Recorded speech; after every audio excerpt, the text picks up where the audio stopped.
All right, so I know that we're streaming live at the moment, so don't swear, Harris. Not that you would. And I'm just gonna share it onto my page while we get started. So you can probably, if you're clever enough, do the same thing on yours. Although you might have to get out of your thing to do that. Whatever you do, don't hang up on me because we already. I was a bit worried before that it wasn't gonna work. Yeah, I just thought that. Yeah. I'm just turning that down.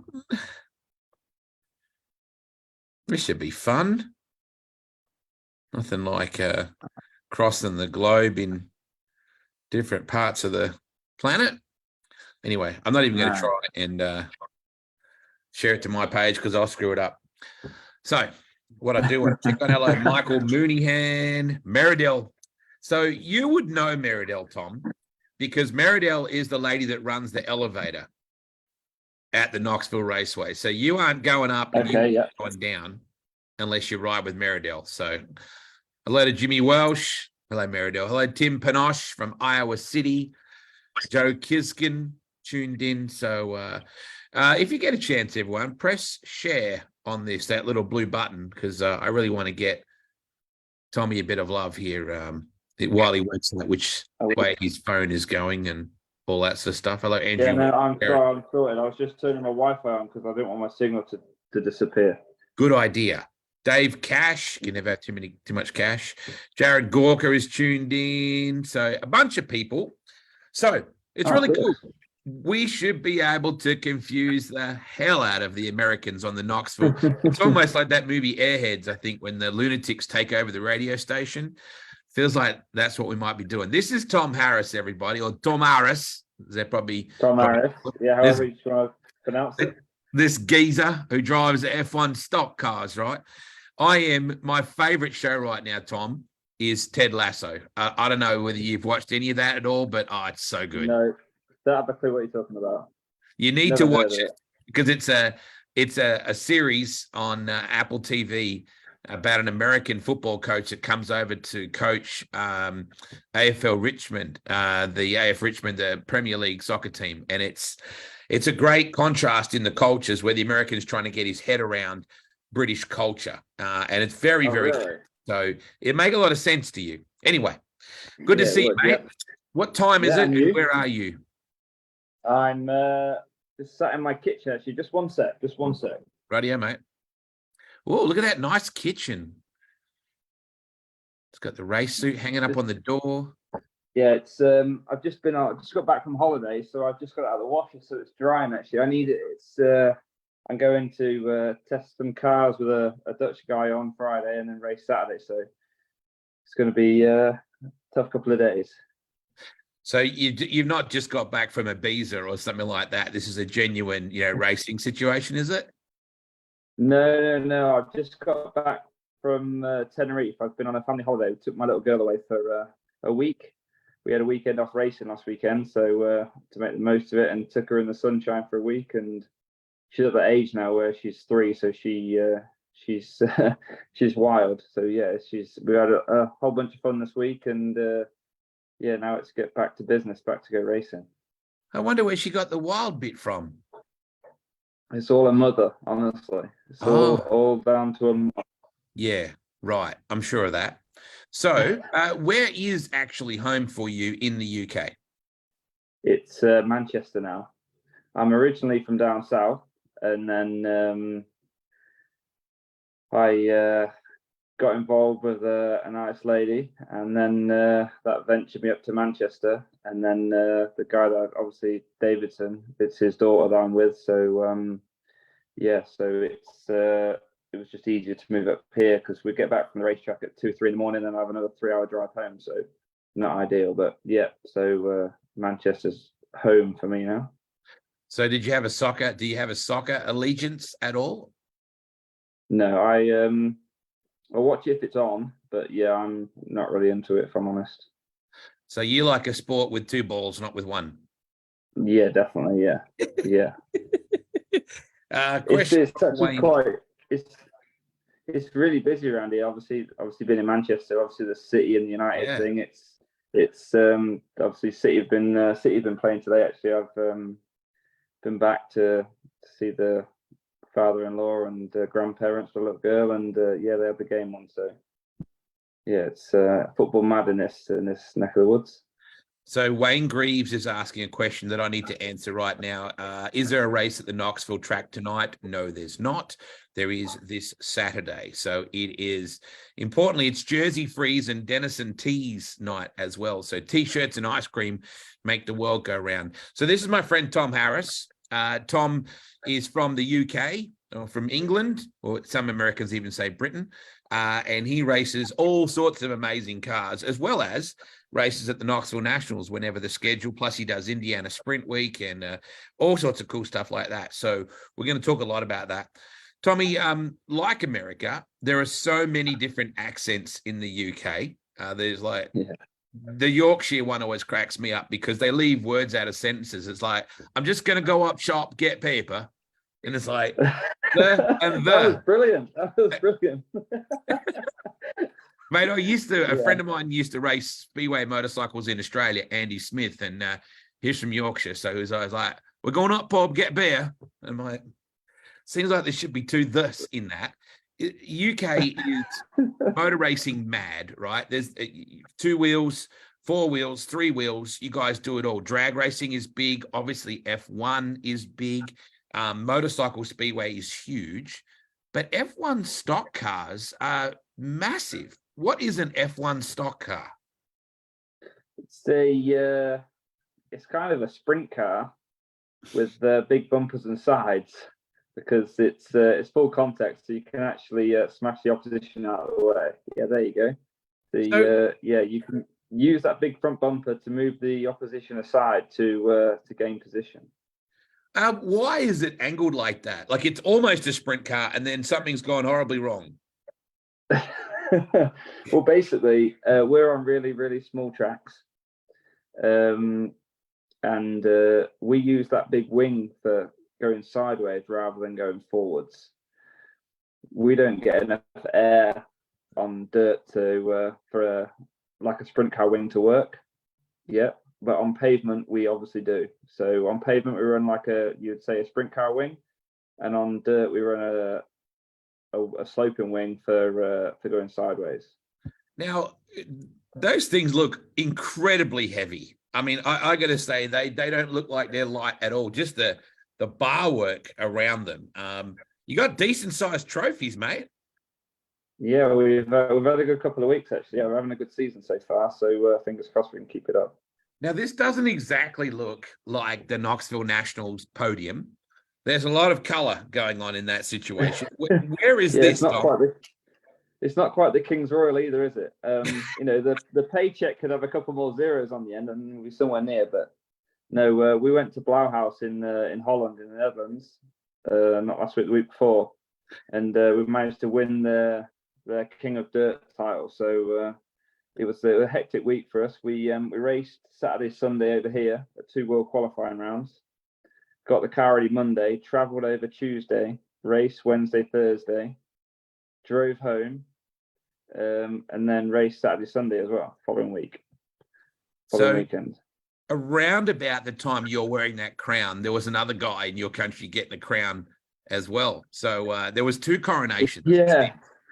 Yeah, King Tom it is. King Tom, not King Charles. What is the left of field, but I think people want to know.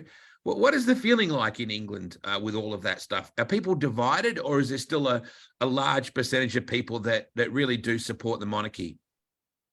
No, I do believe there is a large percentage of the people that do support it. There were people on the news, there were people queuing up, from like Tuesday, sat on the streets, camped on the streets to be there to support it. So obviously there is a large following for it. Tom, I'm not necessarily a monarchist. I was a huge fan of Lady Diana, like so many people were. But I think it's really important that we still have tradition and we still have honor. And that's one thing that's really beautiful about that royal family, the way you imagine pulling that together, like that coronation, the parade, the TV coverage, the military. It was I've seen a few bits. I didn't watch it, if I'm completely honest. So I've seen a few bits on the news and a few clips of it afterwards, and it did look it was really well organized. It had taken some organizing, if you know what I mean, to get everything laid out the way they did, and it was really well done, really well presented, and yeah, it was a really great event. So I'm dying to play this video, and it turns out that I've accidentally found the right video on YouTube. This is the Brisker, which I'm assuming means British Stock Car Association. Yeah. You don't even know. Yeah, and I don't even know, because there's two different ones. There's Brisker, and then there's the BSCDA, which is the British Drivers Association. Oh. So this is from Skegness. Only just recently on the 7th of May. This will give me some idea of the madness of this deal. And you need to talk me through what you're seeing, because we're all going to be pretty confused. What is going on here? What's the situation here? Right. So this is our rolling lap. We have a different. Oh no, that's a caution. Someone's crashed. No way. In this sport, you're kidding me. No, someone's crashed. That's a caution. All right. So let's go again. All right. Right, here we go. Yeah, so you not started from the beginning again. No, I didn't. Anyway, after the caution, yeah. So basically, as you can see, it's quite action packed. And you can use the front bumper to gain advantage. So as you can see there, you can really get rid of people, and people can really get rid of you. So yeah, the cars weigh about 1,350 kilos. Wow. We do have a decent sized engine in them. They're like 700 horsepower. It's a small block Chevy and a cast iron block, but we were on a carburetor, and obviously it goes through a gearbox. Yeah, but we don't have grippy tires. We run a control tire, which is American Racer. So it's the same for everybody. So tires, obviously same sprint car stuff. Tires, we run the same sort of stagger and stuff to get around the corners. But brakes and stuff on tarmac are really, really crucial. Big crowd, man. Look at that hill there. It's a big crowd. Yeah. Skegness always sort of like brings a crowd in. I think we had 50 or 60 cars there entered the weekend as well. So it was a really good weekend as well. So it's good for the drive as well. When you have a speed weekend, you have 2 days at the same track. So one lot of travel costs, and a few beers in the bar afterwards, and then race again on Sunday. Tom, the elephant in the room for me is the catch fence. I'm using that term loosely. That's not exactly the Knoxville Raceway safety fence there. No, not quite. No, it does its job. It is a lot stronger. Like the car on the Saturday night had a side rail came off in one of the other formulas, and the catch fence saved it actually. Really? Yeah. They're awfully big cars, man. Like you said, and heavy. And I think there's an incident that comes up here. You must have some colossal wrecks in these things. Oi, geez. Yeah. The thing is, as well, like a sprint car, obviously having crashed. There's me hit the wall there, right there. Oh, good work. Whereas in a sprint car, obviously the tires and stuff is so big, and you kind of, when you crash, you kind of gain momentum and speed, and it doesn't stop, because obviously it's such lightweight and such high speed. Well, we're probably going half the speed with a car that weighs nearly 3 times as much. Yeah. So you don't have the cars flying into the crowd like you would. Okay. With a sprint car track, if that makes sense. Yeah, that's the biggest difference. So, and with one of those, because it weighs so much and you're not going as fast, when you hit something, it's kind of stops. Okay. You do have the odd occasion where you hit something and it flips and you roll over and stuff, but yeah, they don't throw through the air like a sprint car does. Yeah, wow. The sport is massive, yeah? You've got such a huge following. And there's also, is it the same as what they race in New Zealand, Tom, or a different derivative, or the same? Because teams racing is massive there. Yeah, no, we obviously, our drivers over here, we have a team, and I've been part of the team that goes and races in New Zealand, but the racing is completely different in New Zealand to what it is back here. Here we do like points for a season, and that gives you grades. So you're graded upon your points scored. So lower point scorers start at the front of the grid with a white roof, Then you move more points, you move to yellow grade. More points, you move to blue grade, and then you get to like the top end of the sport where you got the star graders, which have a red roof, and that's all the different color wings you see on the things. And then from there you have obviously then you have your superstars, your champions, your points champion, your world champion, and they have like either a red roof and the flashing lights, or world champion has a gold roof, points champion has a silver roof, European champion has a red and yellow checkers roof, British champion has black and white checkers roof. So yeah, it is completely different formats to obviously New Zealand. New Zealand stock cars run points average over 3 races to win their championships, whereas we qualify through series events throughout the year, which put you on a grid for a championship. Then you have semi-final to get into the world final. So ours is all on points. Theirs is kind of like when that meeting's done, you can move to the next one and start afresh. I always laugh in a very kind way at the world champions that we often see in American sport. The Major League Baseball, the winners are the world champions, the NBA world champions, but there's no other country invited. It's all an American thing. Whereas if you're a world champ, you know what I mean? If you're a world champion in this racing you're talking about, you will have competed against a number of other countries, right? Yeah, we have Josh Pelkey come over from America. He's raced it with us. Right. We have people from New Zealand. We have people from Australia. A lot of people from Holland and the Netherlands come over. People from Belgium. Wow. So yeah, basically our world championships gridded up so that row 3, 6, 9, and 12 are for foreign entrants, so that they qualify for their grid position on a time trial on the day. So fastest car start like inside row 3, so on and so on through back the grid. So yeah, it is a world title race, as you'd say. What kind of money does it cost to put one on the track, Tom? Like, how does it compare to the cost of a sprint car? Everything's gone through the roof since COVID, price-wise. Yeah. And building cars for a living, which is what I do, it's really, really noticeable. But they're not as much as a sprint car. The thing is, with a stock car, a chassis won't do 20 races. It will do 10 years. They're not throwaway items. Obviously, a sprint car frame, you bend it up and they just replace it. Whereas ours will cut back to virtually nothing and fix them. But yeah, I would say you'll be talking 30,000 to 60,000 maybe. Quid, right? You're talking pounds. Yeah. So I need to work that out in US dollars. Do you know the conversion on that roughly? I think it's 1.2 at the minute. So that means, if it's 30,000 quid, then it's like 45,000, something like that. American? Something like that. Yeah. Are there professional drivers? Are there guys that are just doing nothing but this? Yeah, you could say that. Yeah, they don't just race for a living. They build and repair cars. There's Frankie Wayman. He's built cars and repaired cars for a long time, way before I started doing F1s. And then you got Lee Ferris, another guy similar to myself, built a few cars and races. And then you've got Ryan Harrison, which is obviously also racing in America as well in the wing sprint cars. He also does it builds cars and service and repairs cars, much like we all do. But that's the only real kind of, we don't race enough and raise for enough money to warrant doing it for a living, if that makes sense.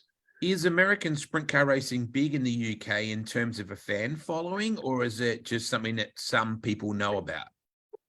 No, I'd say it's pretty huge. When you go to a race weekend, I bet there'd be at least 50% of the people there in a sprint car t-shirt, whether it be Larson, Rico, Courtney, whoever. It does have a huge following. You go to Volusia in February when it's our off season, and it's like walking through the pits over here. It's full of people and so it does have a massive following back here. It's just a shame we don't have sprint cars over here like they do in Australia and in America. I think one of the main problems is the size of the tracks to begin with, because as you know, there's a number of really great speedway motorcycle tracks, and the culture is huge and has been for coming up on 100 years of motorcycle speedway. and some of the greatest riders on the planet have come from England, though these days they're generally from Poland. So it's a huge sport, but the tracks just aren't big enough, because I have fantasized about the idea of bringing a dozen Americans over and a couple of Aussies and stuff and running a couple of shows, because I think that fans would love it. But where do you race them? But where do you race them, though? That's the problem. That's the thing as well, though. And like you said, like the tracks aren't geared up for it. You know, it's like the push trucks and the catch fence, and you know, the whole aspect of the sprint cars is completely different to what we have. Anything that we have here. I think midgets would be brilliant here. I think the tracks are about the right sort of size for midgets. It's just getting enough over here to make it a good show, because you wouldn't want fans that have never been to America to watch midgets live for the first time and not do them justice, because they are fantastic, you know, machines to drive, to watch. That, you know, it kind of makes the hair stand up on the back of your neck just watching them. So Justin Clark has put an interesting question here, because Clarkie's probably on a couple of vodkas already, so he's a bit up and about. He just said, can the flag person wave the flags in the UK tracks or just hold them out like Australian tracks? So is the flagman the starter, or is the chief steward the starter like it is in Australia? Well, there's a huge debate about this, but now over the last couple of years, we've gone to race heavers. You never used to have race heavers over here. We used to just, the flagman started the race and the flagman finished the race. So now we're on the race heaver. The guy in the box starts the race, which I don't believe is right, especially on a caution. Now, if you're winning on a caution, you should be able to go between turns 3 and 4 whenever you feel that you're ready to go. That's what I believe it should be. But no, at the minute, the man upstairs tells you when you're going. Back in 2015, I was very lucky to go to England for 3 days. I flew over to announce at my friend's testimonial event at Kings Lynn Speedway. And so I got to announce, and the British announcers are very different to Australia and Americans. They don't announce play-by-play at the track. It's like, out of gate 1, it's Tom Harris. From gate 2, it's Chris Clark. From gate 3, it's Justin Clark. And from gate 4, good luck to you, Billy Reimers. Right-yo, off you go, lads. And then they race, and at the end they go, put your hands together, love. Nice job there from Tommy Harris. Gets to win the 3 points. So there's a different culture to that. But the thing I learned was the different food. Now, I went up to get hot chips, as we call chips, right? And in America, they're fries. But the big thing was chips and curry sauce. Is that a thing for you as well? Yeah, that's great. Chips and curry. You have to have chips and curry. Now, curry's a big thing. Curry's a big thing in the UK, right? There's a lot of Indian culture in the UK, which kind of surprised me. Actually, I just had like the best Indian I've ever had in my life in Tenerife last week. It was brilliant. Absolutely gorgeous. Yeah. Hey, you know, the thing that surprised me a bit as well, because when I was at the track in Kings Lynn, I went into a church in Coventry just to get out of the cold. God, it was so cold. I think it was like March or something. And I went into a pub and drank scotch on like straight at 9 o'clock in the morning to try and get some heat in my bones. But the thing that I found fascinating about the culture in the UK is cups of tea. Now, in Ted Lasso, which you don't know anything about, and you're going to do some research on this, she gives him a cup of tea and he's like, I always thought it would taste like dirty water. And he tastes it, goes, and it does. But there was these big burly guys at the track crew, right? They're like, rightio, fucking right, and swear.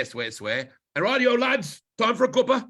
And then they go into the shed and drink cups of tea. And I'm like, it doesn't seem as manly as a good old cup of coffee, but cup of tea is a massive thing. Yes, terrible. I'm not a tea drinker at Me all. either. No tea, no coffee. I'm good. Really? Yeah, I hate it. No coffee? No, wouldn't do it. Wow. Terrible. The only hot drink I'll have is maybe hot chocolate or something like that. But other than that, no. Wow. Not. I gotta say hello to somebody here who is a bit of a legend in our sport. His name is Keith Tatnall, Keith Joe. We all call him Uncle Joe. He is Brooke Tatnall's uncle. And Uncle Joe was a huge part of both George Tatnall and Brooks Racing. over the years. So I know he's tuned in at the moment. So I want to say a big hello to Uncle Joe. When did you first race in America, Tom, and in what? Right. So I first went to America. I won the world title here in 2014. So it would have been November 2014. I went to Smiley Sitton's sprint car school in Texas because I always wanted to go in a sprint car, and my sponsors put some money together, and I'm going to go in sprint car, and then kind of it went from there really. So I did the sprint car school in Texas, and then Smiley got in touch with Bob East, which is a very famous midget car owner and driver. Put me in touch with him, and I ended up doing the 2015 Chili Bowl with Bob. Well, it was kind of snowballed pretty quick, and I'd watched midgets, but I'd never seen a midget live, sat in a midget, nothing, and there I am rocking up at the Chili Bowl, completely out of my depth. And but no, it was a great experience, and I got to meet some really cool people. And then I did the Chili Bowl. I think it was 2018. I made the show with Bob East, and then I ended up buying my own sprint car, and just collect stuff, don't you? Made the show. That's a hell of a deal, mate. Yeah, I've been terrible since. I got a fantastic opportunity with Keith Coons Motorsport, and the second year I was running, I can't remember the first year. I remember anyway. It wasn't great, but it wasn't terrible either. Then the second year I was running fourth on my prelim night and stalled it on the caution with 5 laps to run. So massive kick to myself there. Yeah, I was not impressed. So wow, my good friend Robert Bloom made my day though. He rang me on I just got in the car park on the way home because I was like really upset with myself, and he said, "You're an idiot. You should have popped your seatbelts there to put you back in line." I was like, just what I wanted to hear. And then he said his next words were, "If you'd have done 5 more laps, you could have pulled up on the front stretch. You'd have been in the top 3. I was like, "Thanks for that. I really appreciate that. Thank you." So what he could have said was, if you just undo belts, pull up, get start again, right?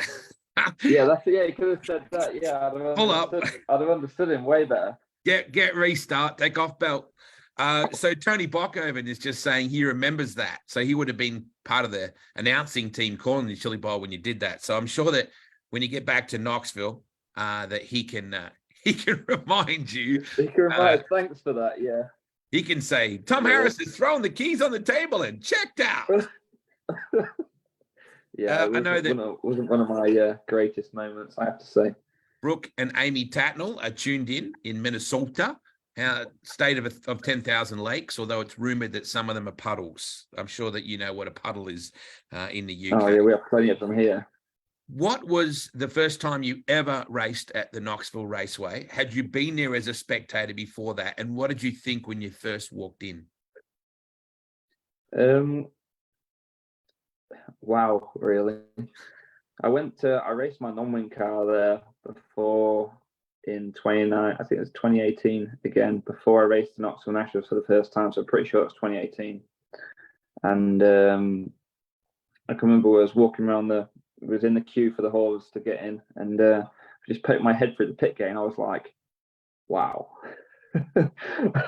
Wow, what a place, what an atmosphere. It's go down straight, look for corner, hopefully turn left. Hopefully turn left, yeah.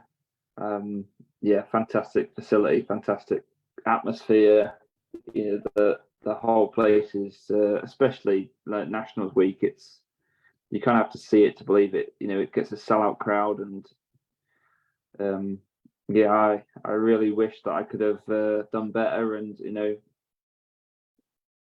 and it's just one of those things. It's experiencing it in laps, but progress more and done better in the Knoxville races that I've done.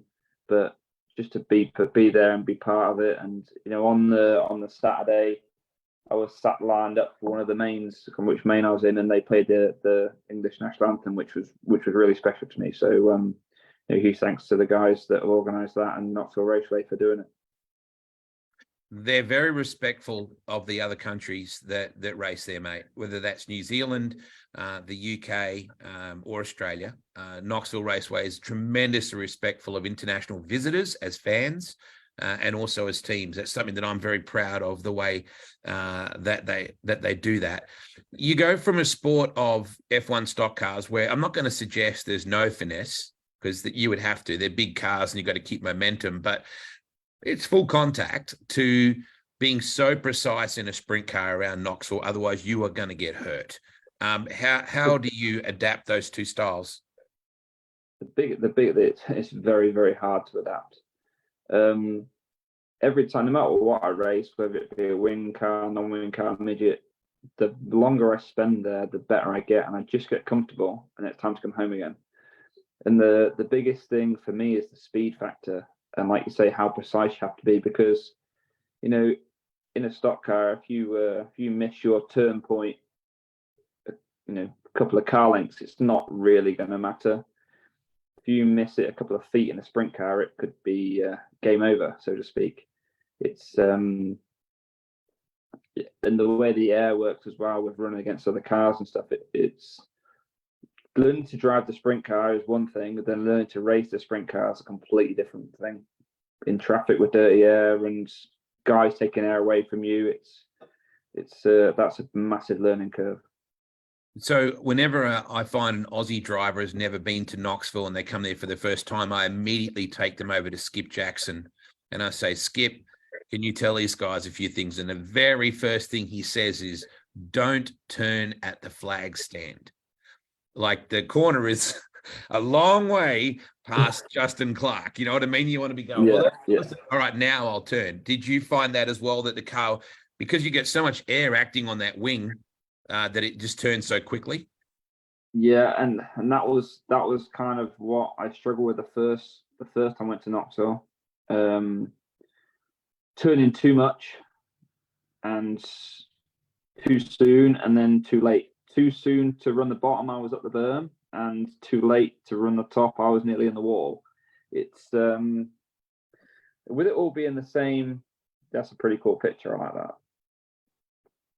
Your mate Chris Clark is a very good photographer, man. Like, he is outstanding. So yeah, no, he's done a really good job for me. We've got some really cool stuff. Memorabilia from like events that I've been to. Chili Boys was that, but yeah, it's the whole sprint car thing is a wow. It makes the hair. I'm like getting itchy now. I want to get back in one. I really can't wait to get back in one.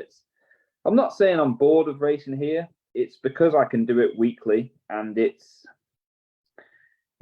I'm always probably the last to get in my car over here and just dead laid back and chilled. And over there, I'm soon to get out of it. I can't wait to get back in it. I'm kind of like, want to get in it, want to get laps, want to get experience, or want to better myself. So, Tom, not so much race fans, because they're pretty well used to our accent, but it's a thing where quite often people in America will say to me, "Hey man, that's a neat accent. Are you from England?" And I will say, "Are you from Canada?" And they'll go, "What? Why you say that?" I'm like, "Well, I'm from Australia, mate. I'm not from England." Do you get the other way? Do you get people saying to you, "Boy, man, it's a great accent. You from Australia?" Yeah, I'm always from Australia. Yeah. Every time you go to America, hey, you from Australia? No. Because we have this, we probably like Canada and America. We have England and Australia has this affinity in the Commonwealth, of course, but we also have a fierce sporting rivalry, don't we? Like the cricket, the Ashes test and stuff like that. We have a rugby union, rugby league, not so much soccer because you kick our ass in that. But there's a very fierce sporting rivalry between our countries. Yeah, very fierce. Very fierce. And then I get accused of being an Aussie. Well, I would say accused or praised. I mean, it's all in how you there is that, yeah. So we call, for Americans to confuse you even further, we call people from England POMs, because Australia was actually a convict settlement, a colony where they shipped all of the badass POMs that were locked up in prison. They sent them to the other side of the world, to the island of, and they've been coming here ever since. So a POM is an abbreviation for Prisoner of Her Majesty. So a lot of people think it's spelled POM, but it's actually POHM. You don't have to remember any of this. When are you coming back to Knoxville? Oh, that's a good question. I was actually looking at the schedule this week. I really wanted to do the non-wing show, the USAC show there, but I can't come that week. I have a European Championship the weekend after that. So not sure about Knoxville, but coming back in June for the non-wing stuff. And then hopefully July, and then depends how much I crash. At the minute when I come over, I seem to do all right and then crash. I made the show at the Kokomo Smackdown with the non-wing sprint cars, and that was all really good. Then I went to Circle City the next day, quickest in my group, won my heat race, winning the feature, 8 laps to run. Guy gave me a right rear and absolutely destroyed it. Landed outside the track. Oh, they didn't have a catch fence at all. Landed outside the track. So then I ended up with nothing left again. So I kind of have to come home and work really hard to rebuild it all again. So did you go to Tenerife in that shirt, or did you just throw that on for us, right now for No, the benefit of Kevin Swindell? I've just got changed actually. I had a quick shower when I got in and got changed. Yeah, I quite like it. This is what I wear all day, every day for my work, whatever. I wear a sprint car t-shirt every day, whether it be a Speed Lab shirt, Rico shirt, Larson shirt, Robert Ballou shirt. Is there the same t-shirt culture in the UK for F1 stock cars though? Are you guys wearing, yeah, but you can't wear your own shirts, can you? Well, yeah, I see what you mean. Yeah, but I do have some stock car shirts through Luke Davidson, Jamie Davidson, who I runs the cars and I drive for here, and here in the wing car in America as well that we've now shipped back here. So Jamie was a massive part in us making it to Knoxville Nationals. So huge thanks to him and the Davidson family for putting their faith in me to drive their sprint car around there.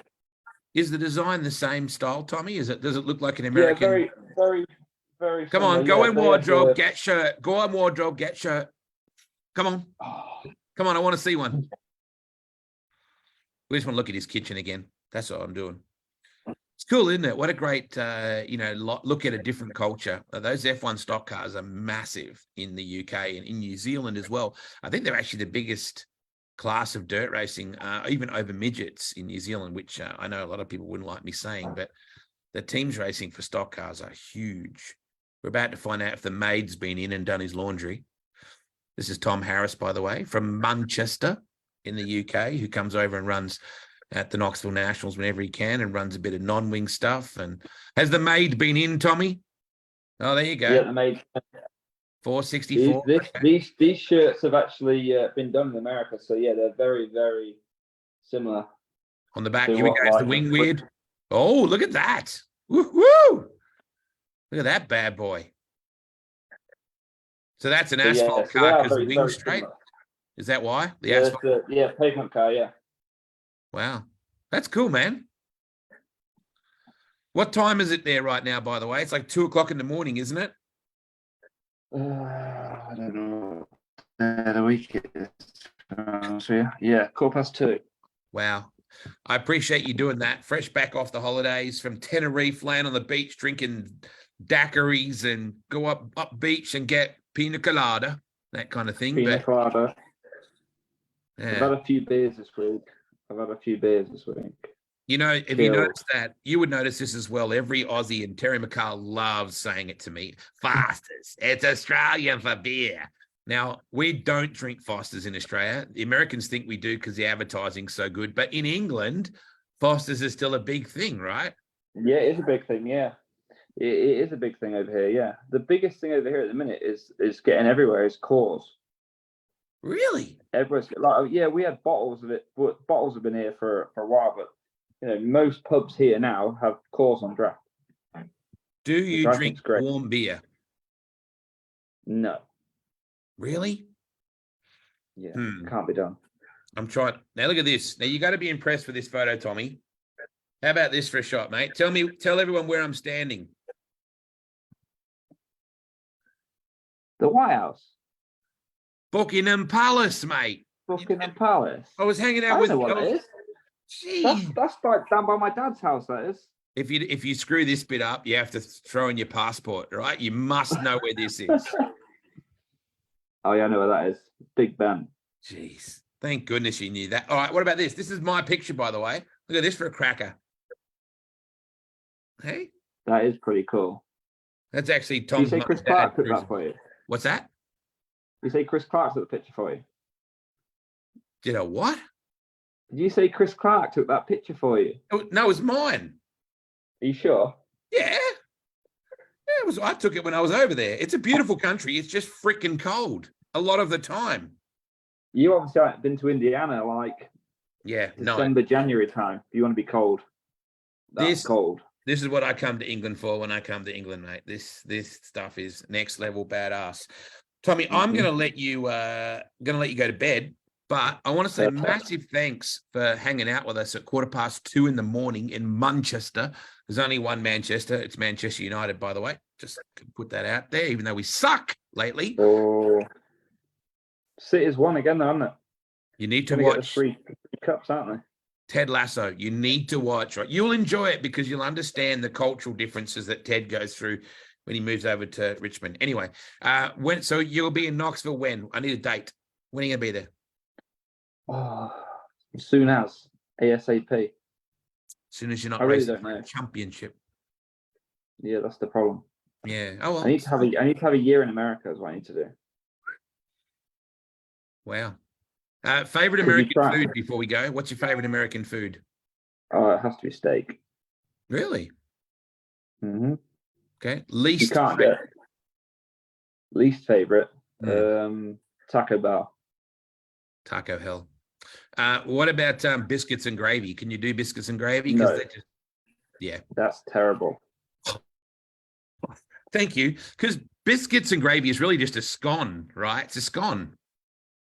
Yeah, why do you eat that for breakfast? Exactly. And it has to be brown gravy, not white gravy. Oh my God, white gravy. What is with white gravy? I don't know. Important question. I've never figured it out yet. Have you ever had a loose meat sandwich? Nope. Oh, all right. There's my challenge for you. Then you'll discover a new level of what the. I had a loose meat sandwich. It's basically a hamburger that's had an emotional breakdown. So it just scattered and you kind of just have to. I had my first one at Oskaloosa at Terry McCall show in the pits there. And let's just say Americans are very forgiving when it comes to cuisine, aren't they? I must have one of those burgers. You get some from McDonald's sometimes. They literally just get the tray and just go, and then it's like a complete disaster. Sounds a lot like a loose meat sandwich, though. I'll take you to Made Right, which is right near Al Parker's racing engine shop, and you can have one of those. So we'll do that. Always good to see you, Tommy. I'm proud of you, man. You do an amazing job to race in so many countries, and keep us up to date with what you're doing, okay? Because I'm keen to see you. We will do. Yeah, we will do. And if we can get to you, we will, definitely. It's sweet as, one of my favorite tracks. Thank you. Thanks for having me. Go to bed, get some sleep, get up in the morning, go work. Go work. Back to reality. Back to reality. This is the wonderful Tommy Harris, folks, from Manchester in the UK. He's a hell of a racer. And look up, Google F1 Stock Cars UK because, boy, those guys are crazy. Good night, everybody. Have a wonderful night. Don't forget, it's Denison Racing Tees and Jersey Freeze night at the sprint car capital of the world, Knoxville Raceway. See you, Tommy. Thank you. Cheers, Gaffer.